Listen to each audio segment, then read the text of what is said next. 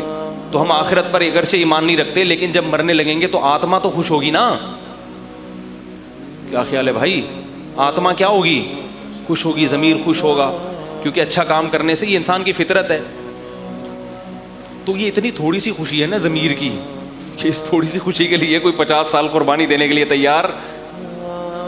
بولو بھائی, یہ کوئی ایسی خوشی نہیں ہے کہ اس خوشی کی بیس پر 1 سال کے لیے آپ پیدل تبلیغی جماعت میں اپنا خرچہ, اپنی جان, اپنے مال کے ساتھ نکل جائیں اور 1 سال بوڑھوں کی جماعت کو کیا کریں, برداشت کریں. یہ 5 منٹ ضمیر کو خوش کرنے کے لیے ایسا زیادہ زیادہ یہ ہوگا, گٹکا چھوڑ دے گا, شراب تھوڑی کم کر لے گا, تھوڑا کہے گا یار تھوڑا اتنا نہ پیو کہ دماغ پہ چڑھ جائے, تھوڑا انسان نہ, اس سے زیادہ بولتے کیوں نہیں بھائی, کچھ بھی نہیں ہو. اور رب کی عبادت پہ آ جائے, اللہ کو اللہ ماننے لگے, یہ تو سوال ہی پیدا نہیں ہوتا. رمضان کے گرمیوں میں روزے رکھنا شروع کر دے, ایسا نہیں ہوتا. سمجھ رہے ہو کہ نہیں سمجھ رہے؟ تو اس لیے یہ جو حدیث میں نبی صلی اللہ علیہ وسلم نے فرمایا 5 چیزوں کو 5 چیزوں سے پہلے غنیمت سمجھو, اس کا مطلب کیا ہے کہ آخرت کی تیاری میں لگا دو. پیسہ بھی اگر کما رہے ہو تو نیت آخرت ہونی چاہیے. دنیا, نبی صلی اللہ علیہ وسلم نے فرمایا وہ تاجر جو ایمانداری کے ساتھ تجارت کرے قیامت میں پیغمبروں کے ساتھ ہوگا. اگر تجارت کی ترغیب نہ ہوتی, پیسہ کمانے کی ترغیب نہ ہوتی تو اللہ کے نبی ایماندار تاجر کو پیغمبروں سے نہ ملاتے. نبی نے فرمایا وہ شخص جو اس لیے مال کماتا ہے, تجارت کرتا ہے اور مال کماتا ہے تاکہ لوگوں سے مستغنی رہے, کیونکہ اللہ چاہتے ہیں کہ اللہ کے محتاج بنو, مخلوق کے محتاج نہ بنو, اس نیت سے کہ میں کھلانے والا بنوں, کھانے والا نہ بنوں, رشتہ داروں پہ خرچ کروں, اپنی بھی صحت اچھی ہوگی, رشتہ داروں پہ بھی خرچ کروں گا. اس نیت سے جو کماتا ہے تو اس عمل کو آپ صلی اللہ علیہ وسلم نے عبادت قرار دیا ہے. بہت مشکل ہے. ڈاکٹر بنتا ہے اس نیت سے کہ میں انسانیت کو موت کے منہ میں جانے سے کیا کروں گا, بچاؤں گا. تو قرآن نے کیا کہا, جس نے ایک انسان کی جان بچائی ثواب کے لحاظ سے کیسے, جیسے تمام انسانوں کی. کتنا مقدس شعبہ ہے اگر نیت اچھی ہو, کتنا مقدس شعبہ ہے. پھر بڑھاپے میں اگر یہ ڈاکٹری اس کے کام نہیں آئی, ہسپتال والوں نے نکال دیا, کوئی پریشانی نہیں. اس کو پتہ ہے میرا ماضی اتنا اچھا گزرا ہے کہ بڑھاپے میں بدلہ نہیں مل رہا, مگر ان قریب بدلہ. بولے بھائی ایگزامینیشن ہال ہے, یہاں سے باہر جائیں گے تو بدلہ. تبھی ہم نے اپنے شیخ کو دیکھا بڑھاپے میں بہت خوش رہتے تھے. جیسے جیسے موت کا وقت قریب تھا نا, خوشی ان کی کیا ہوتی تھی, بڑھتی, کیونکہ ان کا ماضی بہت اچھا تھا. بڑھاپے کے ایام اتنے اچھے. حضرت فرماتے ہیں میں نے جوانی روتے ہوئے گزاری ہے. کیسے گزاری ہے؟ روتے ہوئے. کیوں؟ اپنی کوتاہیوں کی طرف توجہ زیادہ کرتے تھے, اپنی خوبیوں کی طرف توجہ نہیں. فرماتے ہیں جب میں عمر میری بڑھ گئی پھر میں نے اللہ سے کہا, دعا مانگی, اللہ میں نے زندگی روتے میں گزار دی ہے, اب تو کیا کر, مجھے ہنسنے والی زندگی دے, اب میری کیفیت کو کیا کر دے, چینج کر دے.